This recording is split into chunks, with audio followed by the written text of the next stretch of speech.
வணக்கம். ஜெம் செய்திகளுக்காக சதீஷ் ராஜகோபால். இந்திய நேரப்படி காலை 8:30 மணி செய்திகள். முதலில் ஜெம் தலைப்பு செய்திகளை காணலாம். இந்தியாவை வளர்ச்சி மற்றும் நம்பிக்கையின் ஒளியாக காணும் உலகம். பிரதமர் நரேந்திர மோடி அறிவிப்பு. தாய்மாமன் தங்க மோதிரம் திட்டம். ஜாயாலுகாஸ் மற்றும் கல்யாண் ஜுவல்லர்ஸ் நிறுவனங்களுக்கு பணியாணை வழங்கிய தமிழக அரசு. சட்டப்பேரவையில் தேவையற்ற வார்த்தை ஜாலங்களுக்கு இடமளிக்காமல் ஆக்கப்பூர்வமாக விவாதிக்க வேண்டும். வருவாய்த்துறை அமைச்சர் செங்கோட்டையன் வலியுறுத்தல். முற்றிலும் வஞ்சகமான தாக்குதலை நடத்தியுள்ள ரஷ்யா. உக்ரைன் அதிபர் ஜெலன்ஸ்கி குற்றச்சாட்டு. சென்னை சேப்பாக்கத்தில் நடைபெற்ற 26வது TNBL 20 ஓவர் கிரிக்கெட் போட்டி. சேப்பாக் சூப்பர் கிங்ஸை வீழ்த்தி திருச்சி கிராண்ட் சோலாஸ் அணி அபார வெற்றி. இனி விரிவான செய்திகளை காணலாம். உலகம் இந்தியாவின் வளர்ச்சி மற்றும் நம்பிக்கையின் ஒளிமயமான புள்ளியாக பார்ப்பதாக பிரதமர் நரேந்திர மோடி தெரிவித்துள்ளார். எகனாமிக் டைம்ஸ் உலக தலைவர்கள் மன்றத்தில் பிரதமர் நரேந்திர மோடி கலந்து கொண்டு உரையாற்றினார். அப்போது வளங்கள் ஆயுதங்களாக பயன்படுத்தப்படும் நிலையில் மிக கடுமையான சூழலை உலகம் தற்போது சந்தித்து வருவதாக தெரிவித்தார். மக்கள் நலன் மற்றும் வளர்ச்சியை மையமாக கொண்ட கொள்கைகளை உருவாக்கி வருவதாகவும் எதிர்க்கட்சிகளின் போராட்டங்களுக்கு மத்தியிலும் கூட கடந்த நாடாளுமன்ற கூட்டத்தொடரில் நாங்கள் சீர்திருத்த மசோதாக்களை நிறைவேற்றி இருப்பதாகவும் கூறினார். சீர்திருத்தம் என்பது தங்களுக்கு ஒரு கட்டாயம் அல்ல, அது தங்கள் ஆழ்ந்த நம்பிக்கை என்று தெரிவித்தார். தொடர்ந்து பேசிய பிரதமர் மோடி, மக்களின் வாழ்க்கை சூழலை எளிதாக்குவதற்கான கூடுதல் சீர்திருத்தங்களை தான் உறுதியளிப்பதாக கூறினார். அதிக உற்பத்தியை ஊக்குவிக்கும் வகையில் தங்கள் அரசு ஊக்கத்தொகைகளை வழங்கி வருவதாக தெரிவித்தார். வெறும் விதிமுறைகளை மட்டும் மாற்றவில்லை, நாங்கள் விதிமுறைகள் தொடர்பான ஒட்டுமொத்த கொள்கையுமே மாற்றியுள்ளதாக கூறினார். உலகம் இந்தியாவை வளர்ச்சி மற்றும் நம்பிக்கையின் ஒளிமயமான புள்ளியாகவே பார்க்கிறது என்று குறிப்பிட்டார். இன்று மேக் இன் இந்தியா மற்றும் ஆத்ம நிர்பர் பாரத் ஆகியவற்றை ஏளனம் செய்பவர்கள் தங்கள் முன்னோர்களின் அதே மனநிலையைத்தான் தொடர்ந்து கொண்டிருப்பதாக தெரிவித்தார். தாய்மாமன் தங்க மோதிரம் திட்டத்தை செயல்படுத்த ஜாயாலுகாஸ் மற்றும் கல்யாண் ஜுவல்லர்ஸ் நிறுவனங்களுக்கு தமிழக அரசு பணியாணை வழங்கியுள்ளது. தமிழக சட்டசபை தேர்தலில் வெற்றி பெற்று தாவேக ஆட்சி பொறுப்பேற்ற பின் தாய்மாமன் தங்க மோதிர திட்டம் என்ற பெயரில் அறிவித்தது. இதன்படி தமிழ்நாட்டில் அரசு மருத்துவமனைகளில் பிறக்கும் ஒவ்வொரு குழந்தைக்கும் ஒரு தங்க மோதிரம், மென்மையான துணி உள்ளிட்ட அத்தியாவசிய பொருட்கள் வழங்கப்பட உள்ளது. இத்திட்டத்தில் பயன்பெறுபவர் தமிழ்நாட்டில் நிரந்தரமாக வசிப்பவராக இருக்க வேண்டும். அரசு மருத்துவமனை மற்றும் அரசு சுகாதார மையங்களில் பிரசவிக்கும் குழந்தைகளுக்கு மட்டுமே இத்திட்டம் பொருந்தும் என்று தெரிவிக்கப்பட்டு உள்ளது. இத்திட்டத்தை செயல்படுத்துவதற்காக தமிழ்நாடு அரசு ஆண்டுக்கு 755 கோடியே 83 லட்சம் ரூபாய் நிதி ஒதுக்கீடு செய்து உள்ளது. இந்நிலையில் குறைந்த விலைப்புள்ளி அளித்து தேர்வு செய்யப்பட்டுள்ள நிறுவனமான ஜாயாலுகாஸ் நிறுவனத்திற்கும் மற்றும் கல்யாண் ஜுவல்லர்ஸ் நிறுவனத்திற்கும் 70க்கு 30 என்ற சதவீதத்தில் தமிழக அரசு பணியாணையை வழங்கியுள்ளது. சட்டப்பேரவையில் தேவையற்ற வார்த்தை ஜாலங்களுக்கு இடமளிக்காமல் தமிழகத்தின் எதிர்கால வளர்ச்சி மற்றும் மக்கள் நலன் சார்ந்த திட்டங்கள் குறித்து ஆக்கப்பூர்வமாக விவாதிக்க வேண்டும் என வருவாய்த்துறை அமைச்சர் செங்கோட்டையன் வலியுறுத்தியுள்ளார். கோவை விமான நிலையத்தில் அமைச்சர் செங்கோட்டையன் செய்தியாளர்களை சந்தித்து பேசினார். அப்போது சட்டப்பேரவையில் ஆக்கப்பூர்வமான கருத்துக்களை பரிமாறிக்கொள்வது அவசியம் என்று கூறினார். தேவையற்ற வார்த்தை ஜாலங்களை தவிர்ப்பது நல்லது என்றும் தெரிவித்தார். நிலத்தின் தன்மை உள்ளிட்ட பல்வேறு அம்சங்கள் குறித்து தற்போது ஆய்வுகள் மேற்கொள்ளப்பட்டு வருவதாக தெரிவித்தார். இந்த ஆய்வுகள் முடிவடைந்த பின்னரே வறட்சி நிவாரணம் வழங்கப்படும் என்று கூறினார். தொடர்ந்து பேசிய அமைச்சர் செங்கோட்டையன், நிதி சுமை இருந்தாலும் மக்களுக்கு செய்ய வேண்டிய கடமைகளை தன்னலம் கருதாமல் நிறைவேற்ற வேண்டிய பொறுப்பு தமிழக அரசுக்கு உள்ளது என்று குறிப்பிட்டார். சட்டமன்ற உறுப்பினர்கள் தங்களது தொகுதிகளில் சிறப்பாக பணியாற்றுவதற்கு கார் மற்றும் உதவியாளர்கள் அவசியமானது என்றும் தெரிவித்தார். முந்தைய திமுக ஆட்சியிலும் இதுபோன்ற வசதிகள் வழங்கப்பட்டுள்ளதாகவும் அவர் சுட்டிக்காட்டினார். மேகதாது அணை விவகாரம் குறித்தும் செய்தியாளர்கள் கேள்விக்கு பதிலளித்த அவர், மேகதாது விவகாரத்தில் ஒரு செங்கல்லை கூட வைக்க முடியாது என திட்டவட்டமாக தெரிவித்தார். ரஷ்யா முற்றிலும் வஞ்சகமான தாக்குதலை நடத்தியுள்ளதாக உக்ரைன் அதிபர் ஜெலன்ஸ்கி குற்றம் சாட்டியுள்ளார். உக்ரைனில் கிரிவிரிகில் உள்ள ஒரு வணிக வளாகம் மீது 2 ரஷ்ய ஆளில்லா விமானங்கள் தாக்கியதில் 14 பேர் கொல்லப்பட்டனர். மேலும் 120க்கும் மேற்பட்டோர் காயமடைந்தனர்.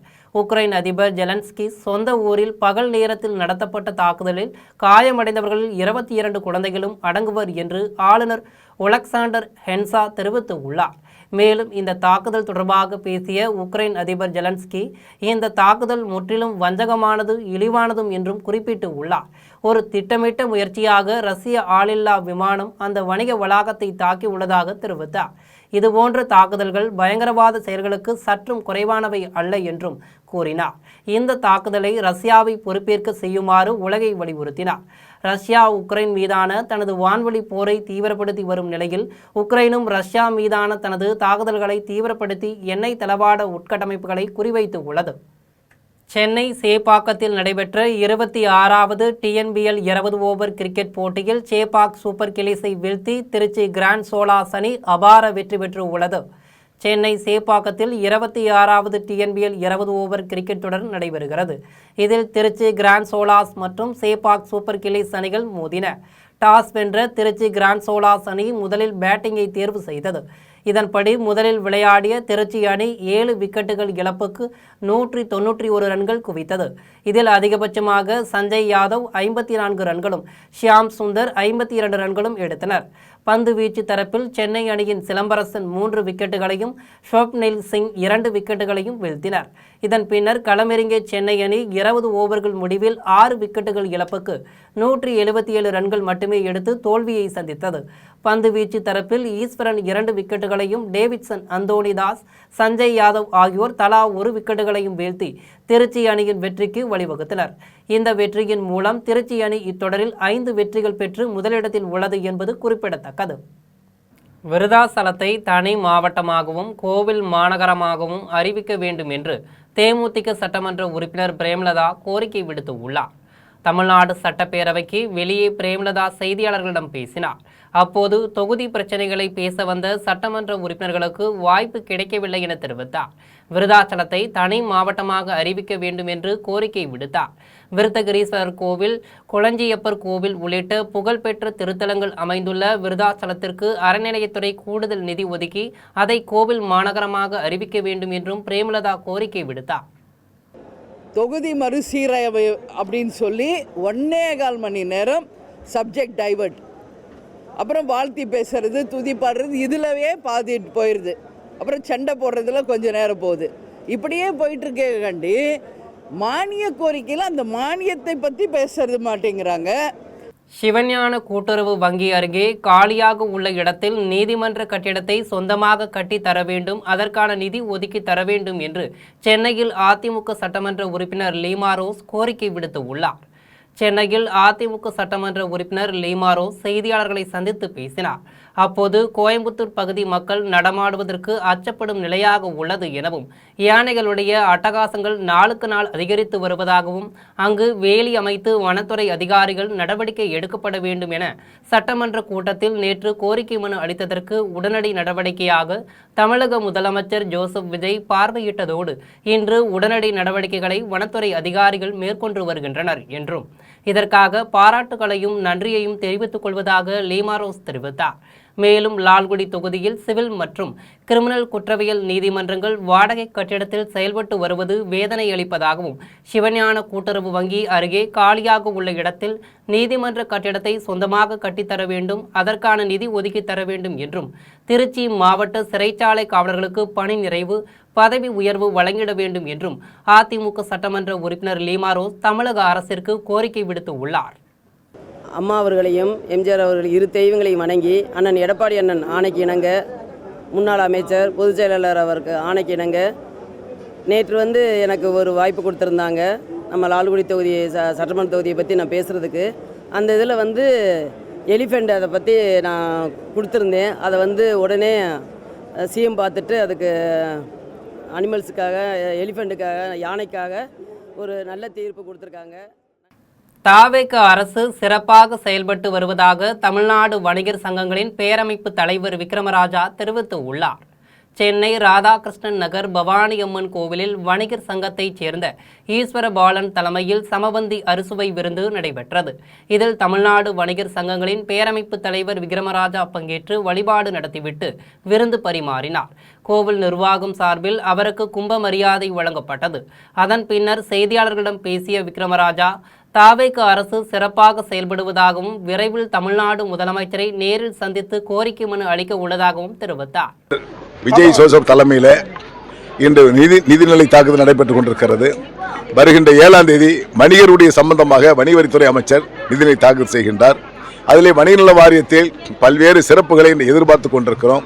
அதே போன்று அரசு துறை அதிகாரிகள் வியாபாரிகளை அச்சுறுத்தாமல் பயன்படுத்துவதற்கு எங்கள் லைசன்ஸ் என்பது ஒரு அடையாளமாக வைத்துக் கொள்ள வேண்டும்.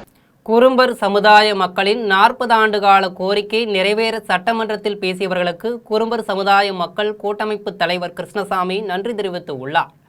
குறும்பர் சமுதாய மக்களை பழங்குடியினர் பட்டியலில் இணைக்க வேண்டும் என்ற கோரிக்கை நீண்ட காலமாக வலியுறுத்தப்பட்டு வந்தது. இந்நிலையில் இது தொடர்பாக சட்டப்பேரவையில் பாமக உறுப்பினர் சௌமியா கோரிக்கை விடுத்திருந்தார். இதற்கு பதிலளித்த அமைச்சர் செங்கோட்டையன் குறும்பர் சமுதாய மக்களின் கோரிக்கையை மத்திய அரசின் கவனத்துக்கு கொண்டு சென்று அவர்களை எஸ்டி பிரிவில் இணைப்பதற்கான நடவடிக்கைகள் விரைவில் மேற்கொள்ளப்படும் என தெரிவித்திருந்தார். இது தொடர்பாக கோவையில் தமிழ்நாடு குறும்பர் சமுதாய மக்கள் கூட்டமைப்பின் தலைவர் கிருஷ்ணசாமி செய்தியாளர்களிடம் பேசினார். துறை அமைச்சர் செங்கோட்டையன் அவர்கள் இதை மத்திய அரசுக்கு அனுப்பி பரிசீலிக்கப்படும் என்று கூறியிருக்கின்றார்கள். இது உண்மையிலேயே எங்களுக்கு ஒரு மிகப்பெரிய ஒரு மகிழ்ச்சியான ஒரு செய்தியாக இருக்கின்றது. நாங்கள் ஏற்கனவே ஒரு 15 நாட்களுக்கு முன்பாக சமூக நீதி அமைச்சர் அவர்களை சந்தித்து எங்களுடைய கோரிக்கைகளை மனுவாக விவரமாக அளித்துள்ளோம். ஆலங்காயம் வனப்பகுதியில் தனியார் பள்ளி மாணவர்கள் களப்பயணம் வன அலுவலர் சேகர் தலைமையில் நடைபெற்றது. திருப்பத்தூர் மாவட்டம் ஆலங்காயம் வனப்பகுதியில் தனியார் பள்ளி மாணவர்கள் களப்பயணம் மேற்கொண்டனர். வன அலுவலர் சேகர் தலைமையில் வனவர்கள் பாண்டுரங்கன் மற்றும் ஆனந்தன் ஆகியோர் மாணவர்களுக்கு வனப்பகுதியில் உள்ள பல்வேறு வகையான மரங்கள், அவற்றின் முக்கியத்துவம் மற்றும் சுற்றுச்சூழல் பாதுகாப்பு குறித்து விளக்கம் அளித்தனர். மேலும் மரங்களின் பயன்கள், வனங்களை பாதுகாப்பதன் அவசியம் மற்றும் இயற்கை வளங்களை பாதுகாப்பதில் மாணவர்களின் பங்கு குறித்தும் எடுத்துரைத்தனர். வனத்துறையினர் சார்பில் பள்ளி ஆசிரியர்களுக்கு மரக்கன்றுகள் வழங்கப்பட்டன. மரங்கள் மற்றும் வனவளங்கள் குறித்து நேரடியாக அறிந்து கொள்ளும் வகையில் நடைபெற்ற இந்த களப்பயணம் மாணவர்களுக்கு பயனுள்ள அனுபவமாக அமைந்தது. சென்னையில் தனியார் முன்னெச்சரிக்கை கருவுறுதல் சிகிச்சை மையத்தை நடிகை நயன்தாரா திறந்து வைத்தார். சென்னை கோயம்பேட்டில் உள்ள ரெயின்போ குழந்தைகள் மருத்துவமனையில் தனியார் முன்னெச்சரிக்கை கருத்தரிப்பு மையத்தை நடிகை நயன்தாரா துவக்கி வைத்தார். தாமதமாக குழந்தை பெற்றுக்கொள்வது, மாறி வரும் வாழ்க்கை முறை மற்றும் இனப்பெருக்க ஆரோக்கியம் குறித்த முறையான விழிப்புணர்வு இல்லாததால் குழந்தை இன்மையால் பலரும் அவதிக்குள்ளாகி வருகின்றனர். அந்த வகையில் தனிநபர்களும் தம்பதியினரும் கருத்தரிக்கும் திறனை முன்கூட்டியே புரிந்து கொள்ளவும், எதிர்கால அபாயங்களை கண்டறியவும், குழந்தை பேறு குறித்து சரியான முடிவுகளை எடுக்க இந்த முன்னெச்சரிக்கை கருவுறுதல் சிகிச்சை மையம் அறிமுகப்படுத்தப்பட்டு உள்ளது. இந்த விழாவில் நடிகை நயன்தாரா கலந்து ரிமோட் மூலம் இதனை திறந்து வைத்தார். முன்னதாக கேரள ஸ்டைலில் வெள்ளை நிற உடையில் ஒய்யாரமாக வந்த நடிகை நயன்தாராவை காண ஏராளமானோர் குவிந்தனர். ஈசா அமைப்பின் சார்பில் 10 மாநிலங்களில் விளையாட்டுப் போட்டிகள் நடத்த உள்ளதாகவும் இதில் 7000 அணிகள் பங்கேற்க உள்ளதாகவும் தெரிவிக்கப்பட்டு உள்ளது. சென்னை சேப்பாக்கத்தில் உள்ள பத்திரிகையாளர் மன்றத்தில் ஈசா அமைப்பின் சார்பில் மருத்துவர் சுந்தர் செய்தியாளர்களிடம் பேசினார். அப்போது இளைஞர்களுக்கு விளையாட்டுப் போட்டிகள் நடத்துவதன் மூலம் அவர்களை போதைப் பொருளுக்கு அடிமையாகாமல் தடுக்க முடியும் என தெரிவித்தார். ஈசா அமைப்பின் சார்பில் கிரமோற்சவம் என்னும் பெயரில் 10 மாநிலங்களில் விளையாட்டுப் போட்டி நடத்த உள்ளதாகவும் இதில் 7000 அணிகள் பங்கேற்க உள்ளதாகவும் தெரிவித்தார். அவர் businessman, director in private organisation. அவரும் ஈஷா தன்னார்வ தொண்டர் மகேந்திரன் அண்ணா. என் பக்கத்தில் உட்காந்துருக்கிறவர் ஈஷா கிராமோத்சவ விளையாட்டு வீரர், வாலிபால் பிளேயர். அவர் திருத்தணி கிராமத்துலேருந்து வந்திருக்கிறாங்க. அந்த பக்கம் இருக்கவங்க செல்வி தீபா, அவங்க விழுப்புரம் மாவட்டத்திலேருந்து வந்திருக்காங்க. அவங்க த்ரோபால் பிளேயர், ஈஷா கிராமோத்சவ வீராங்கனை. பென்னாகரம் ஒன்றியம் கோட்டாயூர் சிஆர்சி மையத்திற்குட்பட்ட பள்ளிகளில் 1 முதல் 5ஆம் வகுப்பு வரை பயின்று வரும் மாணவர்களுக்கான கலை நிகழ்ச்சி நடைபெற்றது. தருமபுரி மாவட்டம் பென்னாகரம் ஒன்றியம் கோட்டாயூர் சிஆர்சி மையத்திற்குட்பட்ட பள்ளிகளில் 1 முதல் 5ஆம் வகுப்பு வரை பயின்று வரும் மாணவர்களுக்கான கலை நிகழ்ச்சி நடைபெற்றது. சின்னப்பள்ளத்தூர் தலைமை ஆசிரியர் பழனி தலைமை தாங்கினார். ஆசிரியர் பயிற்றுநூர் ஜனத்குமார் வரவேற்றார். பள்ளி மாணவர்களின் கலைத்திறமையை வெளிப்படுத்தும் விதமாக நடைபெற்ற மாறுவேட போட்டி, ஓவியம் வரைதல், திருக்குறள் ஒப்புவித்தல், களிமண் பொம்மை செய்தல் உள்ளிட்ட போட்டிகளில் மாணவர்கள் ஆர்வத்துடன் பங்கேற்றனர். இப்போட்டியை வட்டார வளமை ஆசிரியர் பயிற்றுநர்கள் செல்வம், ஹேமபிரியா, தலைமை ஆசிரியர்கள் பாஸ்கரன் உள்ளிட்ட ஆசிரியர்கள் கலந்து கொண்டு கலை நிகழ்ச்சியை சிறப்பாக நடத்தினர். கோவையில் உள்ள தனியார் கல்லூரியில் நடைபெற்ற ஓணம் விழா கொண்டாட்டத்தில் மாணவ மாணவியர் மகிழ்ச்சியுடன் கலந்து கொண்டனர்.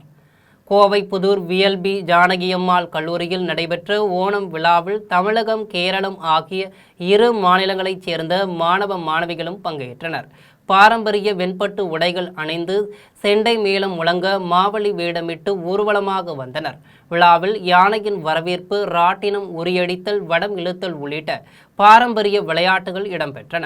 மாணவ மாணவிகள் நடனமாடி கொண்டாடினர். விழாவில் பங்கேற்ற குதிரை இசைக்கேற்ப நடனமாடி பார்வையாளர்களை கவர்ந்தது. குதிரையின் நடனத்தை மாணவ மாணவிகள் ஆரவாரத்துடன் ரசித்தனர். திருவண்ணாமலை மாவட்டம் வந்தவாசி RCM பள்ளியில் நடைபெற்ற முப்பெரும் விழாவில் கோட்டாட்சியர் அம்பிகா ஜெயின் கலந்து கொண்டு பேசினார். வந்தவாசி RCM பள்ளியில் எறும்பூர் செல்வகுமார் தலைமையில் முப்பெரும் விழா நடைபெற்றது. இதில் சாரணர் இயக்க செய்யாறு கல்வி மாவட்ட செயலாளர் பாபு அனைவரையும் வரவேற்றார். கோட்டாட்சியர் அம்பிகா ஜெயின் இந்த விழாவில் கலந்து கொண்டு 400 மாணவர்களுக்கு மரக்கன்றுகள் வழங்கி பேசினார். அப்போது பாரத சாரணார் சாரணியர் இயக்கம் சுற்றுச்சூழலை காக்கும் பணியை செய்து வருவதை பாராட்டினார். இந்த விழாவில் எழுத்தாளர் எறும்பூர் செல்வகுமார் எழுதிய புத்தகங்களை கோட்டாட்சியர் அம்பிகா ஜெயின் வெளியிட்டார். நிகழ்ச்சியில் தென்னாங்கூர் அரசு கலை அறிவியல் கல்லூரி முதல்வர் முனைவர் ரவிச்சந்திரன், சமூக பாதுகாப்பு தனி வட்டாட்சியர் சுபாஷ் சந்தர், மாநில சாரணர் முதன்மை தேர்வாளர் வீரப்பா, ஓய்வு பெற்ற ஆசிரியர் தேர்வு வாரிய துணை இயக்குனர் ஜெய்சங்கர் ஆகியோர் கலந்து கொண்டனர். காஞ்சிபுரம் மாவட்டம் குன்றத்தூர் அருகே ஆட்டோ ஓட்டுநரை வெட்டி கொன்ற 3 பேரை காவல்துறையினர் கைது செய்து உள்ளனர். திருமுடிவாக்கம் காவல்துறையினர் சுற்றுக்காவல் பணியில் ஈடுபட்டு கொண்டிருந்தனர். அப்போது சந்தேகத்திற்கு இடமாக வந்த ஆட்டோவை மடக்கி சோதனை செய்தபோது அதில் இரத்தக்கரை படித்திருந்தது. ஆட்டோவில் இருந்த மூவரும் கையில் அடிபட்டதால் ரத்தம் சிந்தியதாக தெரிவித்தனர். இதையடுத்து அவர்கள் மூவரையும் காவல் நிலையத்துக்கு அழைத்து சென்று விசாரித்த போது ஒருவரை அடித்து கொன்றதை ஒப்புக்கொண்டனர். இதையடுத்து மூவரையும் திருமுடிவாக்கம் அழைத்து சென்று விசாரித்த போது அங்கு குன்றத்தூர் அடுத்த நந்தம்பாக்கத்தைச் சேர்ந்த மகேஷ் என்பவர் கொல்லப்பட்டு கிடந்தார். அந்த உடலை மீட்டு உடற்கூராய்விற்காக அனுப்பி வைத்தனர். அவரை கொன்ற ஆட்டோ ஓட்டுநர்களான ஹரிகிருஷ்ணன், வெங்கடேசன், மகேஷ் மூவரையும் கைது செய்து ஆட்டோவை பறிமுதல் செய்தனர். தொட்டியம் அருகே பெண் ஒருவர் வீட்டில் 23.5 பவுன் தங்க நகைகள் மற்றும் செல்போனை திருடி சென்ற கொள்ளையனை காவல்துறையினர் வழக்கு பதிவு செய்து தேடி வருகின்றனர். திருச்சி மாவட்டம் தொட்டியம் அருகே மின்னத்தம்பட்டி அடுத்த காளிப்பட்டியைச் சேர்ந்தவர் சீலம்மா. கணவர் காமநாயக்கர் இறந்த நிலையில் சீலம்மா வீட்டில் தனியாக வசித்து வந்தார். இந்நிலையில் இரவு வீட்டில் தனியாக இருந்தபோது உள்ளே புகுந்த கொள்ளையன் ஒருவர் வீட்டின் விட்டத்தில் கொக்கியில் மாட்டி வைத்திருந்த மஞ்சள் பையை பறித்து கொண்டு தப்பி ஓடினார். அந்த பையில் 23.5 பவுன் தங்க நகைகள் மற்றும் செல்போன் இருந்ததாக கூறப்படுகிறது. நகைகளின் மதிப்பு சுமார் 20 லட்சம் ரூபாய் என தெரிவிக்கப்பட்டுள்ளது. இதுகுறித்து சீலம்மாள் அளித்த புகாரின் பேரில் தொட்டியம் காவல்துறையினர் வழக்கு பதிவு செய்து கொள்ளையனை தேடி வருகின்றனர். திருச்சி மாவட்டம் முசிறி அருகே வெங்காய வியாபாரி வீட்டின் பூட்டை உடைத்து 15 லட்சம் ரூபாய், 5 பவுன் தங்க நகை ஆகியவற்றை திருடி சென்றுள்ளது அதிர்ச்சியை ஏற்படுத்தியுள்ளது. திருச்சி மாவட்டம் சீவம்பட்டியைச் சேர்ந்த மனோகரன் முசிறி உழவர் சந்தையில் வெங்காய வியாபாரம் செய்து வருகிறார். இவர் தனது மனைவியை அழைத்து கொண்டு சந்தைக்கு சென்று உள்ளார். சந்தையில் வியாபாரம் முடிந்த பின் கணவன், மனைவி இருவரும் மாலையில் வீட்டுக்கு சென்றனர். அப்போது வீட்டின் முன் கதவு பூட்டின் கொண்டு உடைத்து இருந்ததை பார்த்து உள்ளே சென்று உள்ளனர். அப்போது பீரோவில் இருந்த 15 லட்சம் ரூபாய், 5 பவுன் நகை ஆகியவற்றை கொள்ளையர்கள் எடுத்து சென்றதை அறிந்து அதிர்ச்சி அடைந்தனர். இதுகுறித்து மனோகரன் முசிறி காவல் நிலையத்தில் புகார் அளித்தார். காவல்துறையினர் இதுகுறித்து வழக்கு பதிந்து விசாரித்து வருகின்றனர். மன்னார்குடி சுற்றுவட்டார பகுதிகளில் உள்ள நியாய விலைக் கடைகளில் இணையதள சேவை முடக்கத்தால் நியாய விலைக் கடை ஊழியர்கள் விற்பனை முனையத்தை வட்ட வழங்கல் துறை அதிகாரியிடம் ஒப்படைத்து போராட்டத்தில் ஈடுபட்டனர். தமிழகம் முழுவதும் உள்ள நியாய விலைக் கடைகளில் கடந்த 10 தினங்களாக இணையதள சேவை முடக்கம் ஏற்பட்டு உள்ளது. இதனால் நியாய விலைக் கடைகளில் உள்ள பயோமெட்ரிக் இயந்திரத்தில் ஏற்படும் தொழில்நுட்ப கோளாறுகளால் பொதுமக்கள் ரேஷன் பொருட்களான அரிசி, கோதுமை உள்ளிட்ட உணவுப் பொருட்களை வாங்க பொதுமக்கள் நீண்ட நேரமாக வெயிலில் காத்திருந்தனர். அதன் ஒரு பகுதியாக திருவாரூர் மாவட்டம் மன்னார்குடியில் சுற்றுவட்டார பகுதிகளில் இயங்கி வரும் அரசு நியாய விலைக் கடையில் இணையதள சேவை முடக்கம் ஏற்பட்டுள்ளதால் நியாய விலைக்கடை ஊழியர்கள் தமிழக அரசு வழங்கியுள்ள விற்பனை முனையத்தை வட்ட வழங்கல் துறை அதிகாரியிடம் திருப்பி ஒப்படைத்து போராட்டத்தில் ஈடுபட்டனர். திருவாரூர் மாவட்டம் திருமக்கோட்டையில் சாலையை சீரமைக்க கோரி பொதுமக்கள் கடையை அடைத்து சாலை மறியலில் ஈடுபட்டனர். திருவாரூர் மாவட்டம் மன்னார்குடி அருகே திருமக்கோட்டையில் இருந்து பாளையங்கோட்டை வரை சுமார் 4 கிலோமீட்டர் தூரம் உள்ள தார் சாலை பல ஆண்டுகளாக குண்டும் குழியுமாக உள்ளது. இந்த சாலையை சீரமைக்க வலியுறுத்தி பொதுமக்கள் சாலை மறியலில் ஈடுபட்டனர். இதனால் அப்பகுதியில் சுமார் 2 மணி நேரம் போக்குவரத்து பாதிக்கப்பட்டது. தகவல் அறிந்து அங்கு வந்த மன்னார்குடி வட்டாட்சியரும் நெடுஞ்சாலைத்துறை அதிகாரிகளும் பொதுமக்களிடம் பேச்சு நடத்தினர். சாலையை சீரமைக்கும் பணிகளை விரைந்து முடிக்க உரிய நடவடிக்கை எடுக்கப்படும் என அதிகாரிகள் உறுதியளித்தனர். இதனைத் தொடர்ந்து பொதுமக்கள் சாலை மறியலை கைவிட்டு கலைந்து சென்றனர். 2 பேருந்துகள் திருமக்கோட்டை வழியாக புதுக்குடி வரை வந்து சென்றது. மன்னார்குடியிலிருந்து அந்த பேருந்து 1 ஆண்டுகளாக நிறுத்தப்பட்டு விட்டது. சாலையை காரணம் காட்டி நிறுத்தப்பட்டு விட்டது. இதனால் அங்க இருக்கிற சாதாரண ஏழை எளிய பொதுமக்கள் இன்றைக்கு வாகனம் மூலம் ஆட்டோ எடுத்து இந்த கார் மூலம் வருவதனால் அவர்களுக்கு மிகப்பெரிய அளவில் பொருளாதார இழப்பு ஏற்படுகிறது. திருமயம் வட்டத்தில் உள்ள அனைத்து நியாய விலை கடைகளிலும் 10 நாட்களாக விற்பனை முனைய இயந்திரத்தில் தொடர்ந்து சர்வர் பிரச்சினை நீடித்து வருவதை கண்டித்து நியாய விலை கடை பணியாளர் சங்கம் சார்பில் ஆர்ப்பாட்டம் நடைபெற்றது. புதுக்கோட்டை மாவட்டம் திருமயம் தாலுகா அலுவலகம் முன்பு நியாய விலை கடை பணியாளர் சங்கம் சார்பில் மாவட்ட தலைவர் சிங்கார வடிவேல் தலைமையில் ஆர்ப்பாட்டம் நடைபெற்றது. இந்த ஆர்ப்பாட்டத்தில் நியாய விலை கடையில் செயல்படும் விற்பனை முனையத்தில் இணையதள வசதியை மேம்படுத்த கோரி திருமயம் வட்டல் வழங்கல் அலுவலரிடம் மனு அளித்தனர். அந்த மனதில் திருமயம் வட்டத்தில் உள்ள அனைத்து நியாய விலை கடைகளிலும் 10 நாட்களாக விற்பனை முனைய இயந்திரத்தில் தொடர்ந்து சர்வர் பிரச்சினை நீடித்து வருவதால் பொதுமக்கள் நீண்ட நேரம் வெயிலில் காத்திருந்து அத்தியாவசிய பொருட்களை வாங்கி செல்ல வேண்டிய நிலை ஏற்பட்டுள்ளதாக தெரிவிக்கப்பட்டுள்ளது. தாங்கள் POS விற்பனை முனைய இயந்திரத்தில் உள்ள இணைப்பு இணையதள சேவையை மேம்படுத்தி உடனடியாக சரி செய்து தருமாறு தமிழ்நாடு அரசு நியாய விலை கடை பணியாளர் சங்கத்தின் சார்பில் வலியுறுத்தினர். திருச்சி மாவட்டம் தொட்டியம் வடகரை கால்வாயில் தண்ணீரை திறக்க கோரி விவசாயிகள் தொடர் உண்ணாவிரத போராட்டத்தில் ஈடுபட்டு வருகின்றனர். திருச்சி மாவட்டம் தொட்டியம் வடகரை கால்வாயில் உடனடியாக தண்ணீர் திறந்துவிடக் கோரி வட்டாட்சியர் அலுவலகம் முன்பாக விவசாயிகள் தொடர் உண்ணாவிரத போராட்டத்தில் ஈடுபட்டு உள்ளனர். தொட்டியம் வட்டக்காவேரி நீர்ப்பாசன வாழை வெற்றிலை உற்பத்தியாளர்கள் சங்கத்தின் சார்பில் அதன் தலைவர் மருதபிள்ளை தலைமையில் ஏராளமான விவசாயிகள் இந்த உண்ணாவிரத போராட்டத்தில் பங்கேற்று உள்ளனர். பாசனத்துக்கு தண்ணீர் திறக்காததால் விவசாயிகளுக்கு இதுவரை 10 கோடி ரூபாய் இழப்பு ஏற்பட்டுள்ளதாக அவர்கள் தெரிவித்தனர். தொட்டியம் சார்ந்து கிட்டத்தட்ட ஒரு 2 லட்சம் பேர் இந்த பகுதியில் இதை நம்பி இந்த வாய்க்கால் தண்ணி வராமல் விவசாயம் பால்பட்டு போய் கிடக்கிறது. விவசாயம் செய்யாமலாம் வாய்க்காலில் தண்ணி வராமல் கிட்டத்தட்ட 60 நாட்களாக வாய்க்காலில் தண்ணி வரல. கொடிக்கா வாழையெல்லாம் வாட்டத்தில் இருக்குது. அதனால தான் ஒவ்வொரு முறையும் அரசு அதிகாரிகள் சென்று பார்க்கும் பொழுது POS இயந்திரங்களை மாற்றிவிட்டு நவீன வசதிகளுடன் புதிய இயந்திரங்களை வழங்க வேண்டும் என வலியுறுத்தி புவனகிரியில் ரேஷன் கடை பணியாளர் முற்றுகை போராட்டத்தில் ஈடுபட்டனர். கடலூர் மாவட்டம் புவனகிரி தாலுகா அலுவலகம் முன்பு POS இயந்திரங்களை மாற்றிவிட்டு நவீன வசதிகளுடன் புதிய இயந்திரங்களை வழங்க வேண்டும் என வலியுறுத்தி ரேஷன் கடை பணியாளர்கள் சங்க மாவட்ட துணைத் தலைவர் நரசிம்மன் தலைமையில் ரேஷன் கடை பணியாளர் முற்றுகை போராட்டத்தில் ஈடுபட்டனர். அப்போது இணைய வேகம் மற்றும் சர்வர் கோளாறுகளால் பொதுமக்களுடன் ஏற்படும் சச்சரவுகளை தவிர்க்க நவீன சாப்ட்வேர் கொண்ட இயந்திரங்களை வழங்க வேண்டும். சேமிப்பு கிடங்குகளிலிருந்து ரேஷன் கடைகளுக்கு அனுப்பப்படும் பொருட்கள் அனைத்தும் சரியான எடையுடன் உள்ளதா என்பதை அதிகாரிகள் பரிசோதித்து அனுப்ப வேண்டும். பெண் பணியாளர்கள் பணியாற்றும் ரேஷன் கடைகளில் கழிவறை வசதியை ஏற்படுத்த வேண்டும் என்பன உள்ளிட்ட பல்வேறு கோரிக்கைகளை வலியுறுத்தி கண்டன கோஷங்களை எழுப்பினர். ஆர்ப்பாட்டத்தில் எங்களுடைய மிஷினை எங்கள் அங்காடிகளில் உள்ள மிஷின்களை எடுத்துக்கொண்டு புதிதாக நவீன வசதிகளுடன் எங்களுக்கு புதிய மிஷின் வழங்கவும் பொதுமக்களுக்கும் எங்களுக்கும் உள்ள நட்புறவை பலப்படுத்தவும் அரசு அதிகாரிகளுக்கும் எங்களுக்கும் சிறப்பான ஒரு நடைமுறையை ஏற்படுத்தி தரும்படியும் அன்புடன் கேட்டுக்கொள்கிறேன். அச்சிறுபாக்கம் பேரூராட்சியில் அடிக்கடி ஏற்படும் மின்வெட்டால் பொதுமக்கள் மற்றும் வியாபாரிகள் பெரும் பாதிப்பை சந்தித்து வருகின்றனர். செங்கல்பட்டு மாவட்டம் அச்சிறுபாக்கம் பேரூராட்சியில் 2000க்கும் மேற்பட்ட குடும்பத்தினர் வசித்து வருகின்றனர். இந்நிலையில் கடந்த சில நாட்களாகவே குடியிருப்பு பகுதி மற்றும் கடைத்தெரு பகுதியில் அடிக்கடி ஏற்படும் மின்வெட்டால் பொதுமக்கள் அவதிப்படுகின்றனர். குறிப்பாக வியாபாரிகள் தங்கள் கடைகளில் உள்ள ரெஃப்ரிஜரேட்டரில் வைத்துள்ள பால், தயிர், குளிர்பானங்கள் உள்ளிட்ட பொருட்கள் வீணாகி விடுவதாகவும் பொதுமக்கள் தெரிவிக்கின்றனர். மேலும் அச்சிறுபாக்கம் மின்வாரிய அதிகாரிகளின் அலட்சியமே காரணம் எனவும் பொதுமக்கள் மற்றும் சிறு குறு வியாபாரிகள் புகார் தெரிவிக்கின்றனர். கன்னியாகுமரி அருகே இருசக்கர வாகனத்தில் சென்ற கல்லூரி மாணவர்கள் மீது லாரி மோதியதில் சம்பவ இடத்திலேயே பரிதாபமாக உயிரிழந்து உள்ளனர். கன்னியாகுமரி மாவட்டம் குட்டைக்கோடு சிஎஸ்ஐ ஆலய சாலையில் அதிவேகமாக சென்ற இருசக்கர வாகனம் மரக்கட்டையில் ஏற்றிச் சென்ற லாரி மீது மோதி விபத்துக்குள்ளானது. இந்த விபத்தில் இருசக்கர வாகனத்தில் சென்ற களியக்காவிலியைச் சேர்ந்த கல்லூரி மாணவர் பிபின்ஜே மற்றும் கேரளாவைச் சேர்ந்த அகில் ஆகிய இருவரும் பலத்த காயமடைந்து சம்பவ இடத்திலேயே பரிதாபமாக உயிரிழந்தனர். தொடர்ந்து தகவலறிந்து வந்த அருமனை காவல்துறையினர் உடல்களை மீட்டு ஆசாரிப்பள்ளம் அரசு மருத்துவமனைக்கு அனுப்பி வைத்தனர்.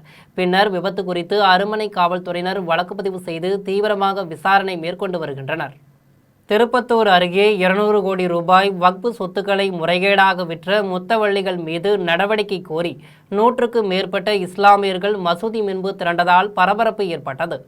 திருப்பத்தூரில் 4 மசூதிகளுக்கு சொந்தமான வக்பு வாரிய சொத்துக்கள் 200 கோடி ரூபாய்க்கு மேல் முறைகேடாக விற்பனை செய்யப்பட்டதாக சமூக சேவகர் வாஜித் ஆதாரங்களுடன் சம்பந்தப்பட்ட அதிகாரிகளிடம் புகார் அளித்தார்.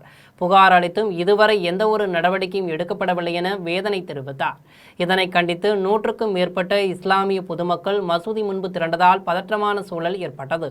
தகவலறிந்து நகர காவல்துறையினர் முன்னெச்சரிக்கையாக மசூதி பகுதியில் பாதுகாப்புக்காக குவிக்கப்பட்டனர். தொடர்ந்து காவல்துறையினர் நடத்திய பேச்சுவார்த்தையில் உரிய நடவடிக்கை எடுக்கப்படும் என உறுதியளித்தனர். இதனையடுத்து பொதுமக்கள் அனைவரும் கலைந்து சென்றதால் அப்பகுதியில் நிலவிய பரபரப்பு முடிவுக்கு வந்தது. செய்யூர் அருகே தமிழ்நாடு பால் உற்பத்தியாளர் சங்கத்தினர் பல்வேறு கோரிக்கைகளை வலியுறுத்தி ஆர்ப்பாட்டத்தில் ஈடுபட்டனர். செங்கல்பட்டு மாவட்டம் பவுஞ்சூரில் தமிழ்நாடு பால் உற்பத்தியாளர் சங்கத்தினர்கள் மாவட்ட தலைவர் லோகேஸ்வரன் தலைமையில் ஆர்ப்பாட்டத்தில் ஈடுபட்டனர். அப்போது பால் கொள்முதல் விலையை லிட்டருக்கு 10 ரூபாய் உயர்த்தி 45 ரூபாய்க்கு வழங்க வேண்டும் என வலியுறுத்தினர். மேலும் 50% மானியத்தில் கால்நடை தீவனம் மற்றும் மாட்டு கொட்டகை அமைத்து தர வேண்டும் என்றும் கோரிக்கை விடுத்தனர். தொடர்ந்து சத்துணவு திட்டத்தில் பால் வழங்க நடவடிக்கை எடுக்க வேண்டும் உள்ளிட்ட பல்வேறு கோரிக்கைகளை வலியுறுத்தினர். இதில் பால் உற்பத்தியாளர் சங்க மாவட்ட செயலாளர் ரவி, விவசாயிகள் சங்க மாவட்ட செயலாளர் வாசுதேவன், விவசாயிகள் சங்க வட்ட செயலாளர் ராஜேந்திரன் உள்ளிட்ட நிர்வாகிகள் மற்றும் உறுப்பினர்கள் கலந்து கொண்டனர். சேலம் மாநகராட்சியின் குடிநீர் வழங்கும் திட்டத்தை தனியாருக்கு ஒப்படைத்ததை கண்டித்து மார்க்சிஸ்ட் கம்யூனிஸ்ட் கட்சியினர் கண்டன ஆர்ப்பாட்டத்தில் ஈடுபட்டனர். சேலம் மாநகராட்சியின் குடிநீர் வழங்கும் திட்டத்தை தனியாருக்கு தாரை வார்த்ததை கண்டித்து கோட்டையில் மார்க்சிஸ்ட் கம்யூனிஸ்ட் கட்சியினர் கண்டன ஆர்ப்பாட்டத்தில் ஈடுபட்டனர். தொடர்ந்து அக்கட்சியின் மாநில செயலாளர் சண்முகம் செய்தியாளர்களை சந்தித்து பேசினார். அப்போது குடிநீர் திட்டத்தை தனியார் மயமாக்கும் முடிவை திரும்ப பெற வேண்டும் என்றும் மாணவர் போராட்டங்களை கண்காணிக்க உத்தரவிட்ட தலைமை செயலாளர் மீது நடவடிக்கை எடுக்க வேண்டும் என்றும் வலியுறுத்தினார். மேலும் 234 சட்டமன்ற உறுப்பினர்களுக்கும் அரசு செலவில் இலவசமாக கார் வழங்கும் முடிவை திரும்ப பெற வேண்டும் என கோரிக்கை விடுத்தார். மேலும் பால் கொள்முதல் விலை உயர்வு போதுமானதாக இல்லை என்றும் விவசாயிகளின் பயிர்க்கடன்களை முழுமையாக தள்ளுபடி செய்ய வேண்டும் என்றும் தெரிவித்தார். தொடர்ந்து இந்த கோரிக்கைகளை வலியுறுத்தி தமிழகம் முழுவதும் மார்க்சிஸ்ட் கம்யூனிஸ்ட் கட்சி சார்பில் இன்று ஆர்ப்பாட்டம் நடைபெறும் என தெரிவித்துள்ளார். சூயஸ் என்கிற தனியார் நிறுவனத்திற்கு ஒப்படை செய்திருப்பதை, அந்த ஒப்பந்தத்தை தமிழ்நாடு அரசாங்கம் உடனடியாக ரத்து செய்ய வேண்டும் என்று வற்புறுத்தி மார்க்சிஸ்ட் கம்யூனிஸ்ட் கட்சியின் சார்பில் இன்றைய தினம் இந்த கண்டன ஆர்ப்பாட்டம் என்பது நடைபெற்றுக் கொண்டிருக்கிறது.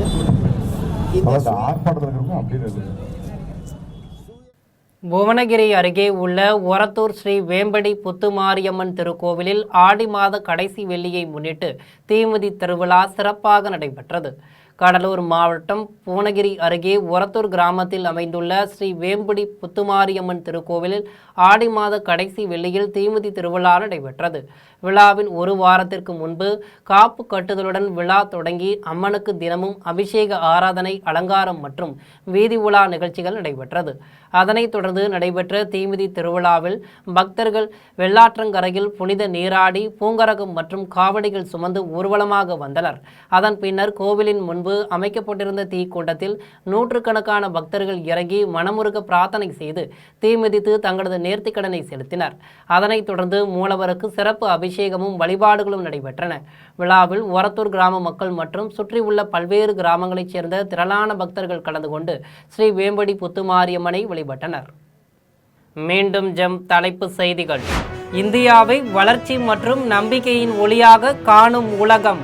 பிரதமர் நரேந்திர மோடி அறிவிப்பு. தாய்மாமன் தங்க மோதிரம் திட்டம். ஜாயாலுகாஸ் மற்றும் கல்யாண் ஜுவல்லர்ஸ் நிறுவனங்களுக்கு பணியாணை வழங்கிய தமிழக அரசு. சட்டப்பேரவையில் தேவையற்ற வார்த்தை ஜாலங்களுக்கு இடமளிக்காமல் ஆக்கப்பூர்வமாக விவாதிக்க வேண்டும். வருவாய்த்துறை அமைச்சர் செங்கோட்டையன் வலியுறுத்தல். முற்றிலும் வஞ்சகமான தாக்குதலை நடத்தியுள்ள ரஷ்யா. உக்ரைன் அதிபர் ஜெலன்ஸ்கி குற்றச்சாட்டு.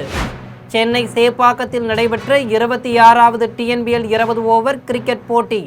சேப்பாக் சூப்பர் கிங்ஸை வீழ்த்தி திருச்சி கிராண்ட் சோலாஸ் அணி அபார வெற்றி. இத்துடன் ஜெம் செய்திகள் நிறைவடைகின்றன. மீண்டும் ஜெம் செய்திகள் மதியம் 1:30 மணிக்கு. உடனுக்குடன் செய்திகளை காண GemLive.tv என்ற இணையதளத்தில் இணைந்திருங்கள். நன்றி, வணக்கம்.